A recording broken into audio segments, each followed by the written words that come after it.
65 தான் பார்க்க போகிறோம். அதுக்கு தேவையான பொருளை பார்த்துக்கலாம் வாங்க. ஒரு பூ காலிஃப்ளவர் வந்து இந்த மாதிரி வந்து கட் பண்ணி வச்சுருக்கிறேன். 65 மசாலா எடுத்து வச்சுருக்கிறேன். மஞ்சத்தூள், அவ்வளோதான். இதை வந்து இதில் பூச்சிலாம் இருக்கும், அதனால் வந்து சுடு தண்ணியில் வந்து இதை போட்டு கொதிக்க வச்சு எடுத்துக்கலாம். இப்போ தண்ணி வச்சுருக்கிறேன். ஒரு அரை ஸ்பூனு மஞ்சத்தூள் போட்டுக்கலாம். இது கொதித்த உடனே காலிஃப்ளவரை போட்டு வேக வச்சுக்கலாம். கொதிக்குது, நான் காலிஃப்ளவரை போட்டுக்கிறேன்.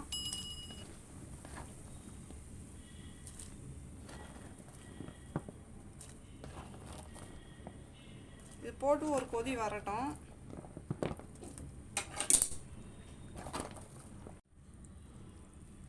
இப்போ நல்லா கிளறி விட்டுக்குங்க. என்னடா திடீர்னு மஞ்சள் ஆயிடுச்சுன்னு பார்க்காதீங்க, மஞ்சள் தூள் போட்டதுனால அப்படி இருக்குது.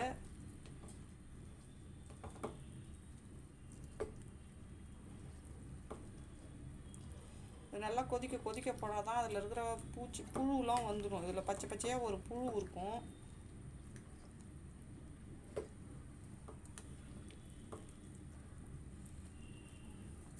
இறக்கி இந்த தண்ணியெல்லாம் வடிகட்டி எடுத்துக்கலாம். இப்போ வந்து தண்ணி இல்லாமல் வடிகட்டி வச்சுருக்கிறேன். நான் வந்து கடையில் வாங்கிட்டு வந்து வச்சுக்கிறேன் சிக்கன் 65 மசாலா, அதை தான் போட்டுக்கிறேன்.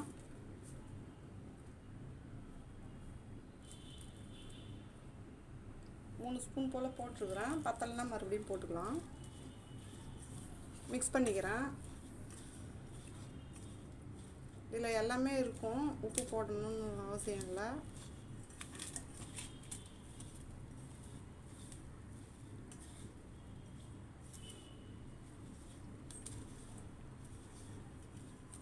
இப்போ நல்லா மிக்ஸ் பண்ணி வச்சுட்டேன்.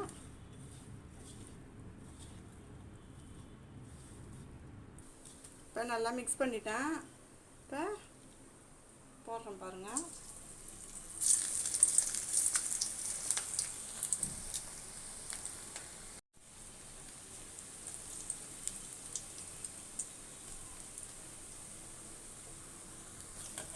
நல்லா வெந்துடுச்சு, திருப்பி விட்டுக்கலாம், கிளறி விட்டுக்கலாம்.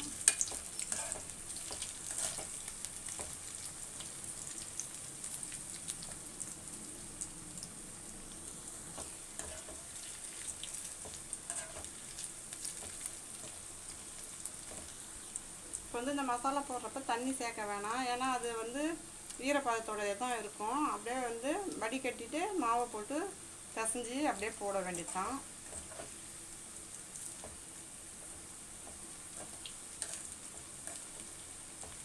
ரொம்ப ரொம்ப ஈஸியான ரெசிபி தான். கண்டிப்பாக நீங்களும் ட்ரை பண்ணி பாருங்கள்.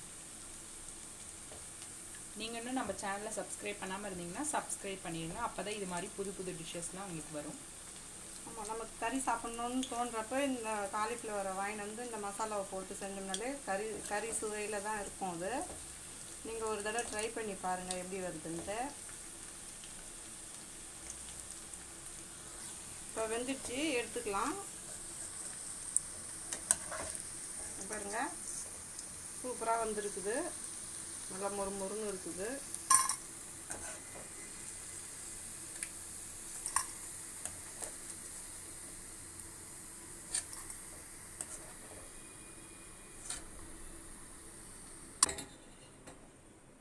இதே மாதிரி இப்போ இது எல்லாத்தையுமே போட்டு எடுத்துக்கலாம்.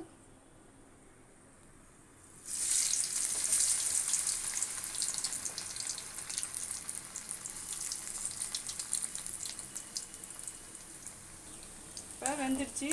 இப்போ திருப்பி விட்டுக்கிறேன். சூப்பராக வந்துருக்குது பாருங்கள்.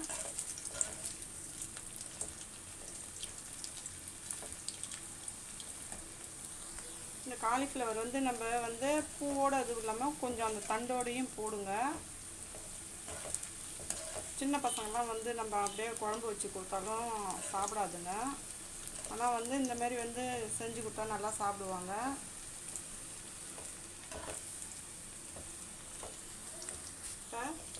இப்போ நல்லா வெந்துடுச்சு, எடுத்துக்கிறேன்.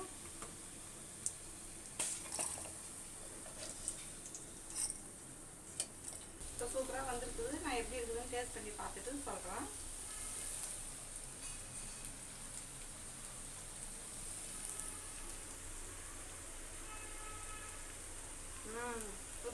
மொறு நல்லா இருக்குது.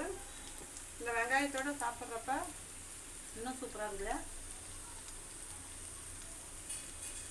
நீங்களே ட்ரை பண்ணி பாருங்கள். இந்த வீடியோ பிடிச்சிருந்ததுன்னா லைக் பண்ணுங்கள், ஷேர் பண்ணுங்கள், கமெண்ட் பண்ணுங்கள். மறக்காமல் நம்ம சேனலை சப்ஸ்கிரைப் பண்ணிவிட்டு பக்கத்தில் இருக்க பெல் ஐக்கான் கிளிக் பண்ணி ஆல்னு கொடுத்துருங்க.